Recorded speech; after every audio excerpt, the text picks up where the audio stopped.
പരിശുദ്ധ കന്യകയെ ദേവാലയത്തിൽ സമർപ്പിക്കുന്നു. വിശുദ്ധ യോവാക്കിമിനും വിശുദ്ധ അന്നായിക്കും സന്താന ഭാഗ്യമില്ലാതിരുന്നതിനാൽ അവർ ദുഃഖാർത്തരായി കഴിഞ്ഞിരുന്നു. എന്നാൽ അവരുടെ പ്രാർത്ഥനകളിലും ഉപവാസങ്ങളിലും സംപ്രീതനായി ദൈവം അവരെ അനുഗ്രഹിച്ചു. അവർക്കൊരു പുത്രി ജനിച്ചു. അവൾക്ക് മേരി എന്ന നാമധേയം നൽകി. മേരി എന്ന നാമത്തിന്റെ അർത്ഥം നാഥ, രാജ്ഞി, സമുദ്രതാരം എന്നെല്ലാമാണ്.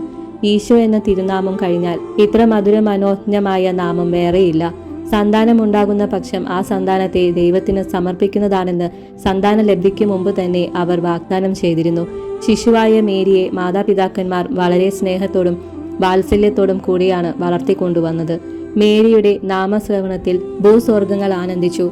കുഞ്ഞു മേരി ശൈശവത്തിൽ തന്നെ ദൈവസ്നേഹം കൊണ്ട് നിറഞ്ഞവളായിരുന്നു.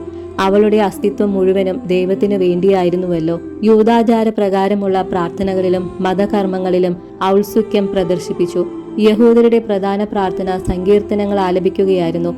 മേരി അവ ഹൃദ്യസ്ഥമാക്കി പലപ്പോഴും ജപിച്ചു വന്നിരിക്കണം. പിൽക്കാലത്ത് മേരിയുടെ കൃതജ്ഞതാലാഭം അവൾക്ക് വിശുദ്ധ ഗ്രന്ഥത്തിലുള്ള അവഗാഹമായ വ്യുൽപ്പത്തി പ്രസക്തമാക്കുന്നുണ്ട്. യഹൂദ ബാലികന്മാരിൽ പലരും യൗവന പ്രായമാകുന്നതുവരെ ദേവാലയത്തിൽ വസിച്ചിരുന്നു. അവരുടെ ശിക്ഷണത്തിനായി ദേവാലയത്തിൽ വേണ്ട ക്രമീകരണങ്ങൾ ചെയ്തിരുന്നു. പക്വമതികളായ ചില വനിതകൾ അതിനായി നിയുക്തരായിട്ടുണ്ടാകും. ബാല്യത്തിൽ മാതാപിതാക്കന്മാരിൽ നിന്നുള്ള വേർപാട്, ഇപ്രകാരമുള്ള അർപ്പണത്തിന്റെ അലംഘനീയത ഉളവാക്കുന്ന ദുഃഖം ഇവയൊന്നും ശിശുവായ മേരിക്ക് പ്രതിബന്ധമായില്ല. ദൈവം മാതാപിതാക്കന്മാർക്ക് സന്താനങ്ങളെ നൽകുന്നത് നല്ലവരായി അവരെ വളർത്തി ദൈവത്തിന് സമർപ്പിക്കുവാനാണ്. അവരെ കുടുംബത്തിന്റെ അഭിമാനപാത്രങ്ങളും സമൂഹത്തിന്റെ മണിദീപങ്ങളുമായി വളർത്തേണ്ടതാണ്. മക്കളോടുള്ള അതിവാത്സല്യമോ അവരുടെ ശിക്ഷണത്തിൽ വേണ്ടത്ര ശ്രദ്ധ പതിപ്പിക്കാത്തതോ അവരെ സംബന്ധിച്ചിടത്തോളം ഗർഹനീയമായ കൃത്യവിലാപമത്രേ. മേരിയുടെ മാതാപിതാക്കന്മാർക്ക് വേറെ സന്താനങ്ങൾ ആരുമില്ലാതിരുന്നിട്ടും സന്തോഷപൂർവ്വം ദൈവത്തിന് അർപ്പിച്ചു.